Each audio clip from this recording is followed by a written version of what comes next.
ഏറ്റവും ഒടുവിൽ വരുന്ന വിവരം അനുസരിച്ച് എങ്ങനെയാണ് മൃതദേഹങ്ങൾ കൂടുതൽ കണ്ടെത്താൻ സാധിച്ചോ അതേപോലെ തന്നെ ഈ ഒരു മൃതദേഹങ്ങൾ കണ്ടെത്തുന്ന സാഹചര്യത്തിൽ ഇതിനെ തിരിച്ചറിയുന്ന കാര്യങ്ങളിൽ ഒരു ഏകോപനം കൂടുതൽ വളരെ നല്ല രീതിയിൽ ഏകോപിപ്പിക്കാനുള്ള ശ്രമങ്ങളും തുടർന്നു വരുന്നുണ്ടോ?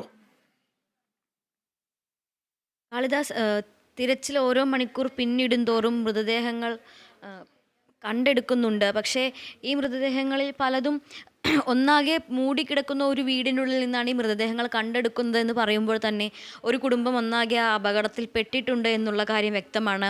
അതുകൊണ്ട് തന്നെ ഈ മൃതദേഹങ്ങൾ തിരിച്ചറിയാൻ, ഇത് വന്ന് കണ്ട് തിരിച്ചറിയാൻ മറ്റൊരാൾ അവിടെ ബാക്കിയില്ല എന്നൊരു കാര്യം കൂടി അതിനോട് ചേർത്ത് നമ്മൾ വായിക്കേണ്ടതാണ്.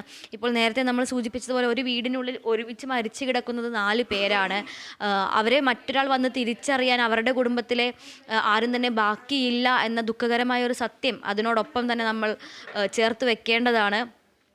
എന്തായാലും നിലവിൽ 149 പേരുടെ പോസ്റ്റ്മോർട്ടം പൂർത്തിയായിട്ടുണ്ട്. 155 മരണത്തിൻ്റെ പുതിയ മൃതദേഹങ്ങൾ കൂടെ ചേർത്ത് 155 ഔദ്യോഗികമായ സ്ഥിരീകരണം വന്നിരിക്കുന്നത്. അതിൽ 149 പേരുടെ മൃതദേഹങ്ങൾ പോസ്റ്റ്മോർട്ടം പൂർത്തിയായിട്ടുണ്ട്. ഇപ്പോൾ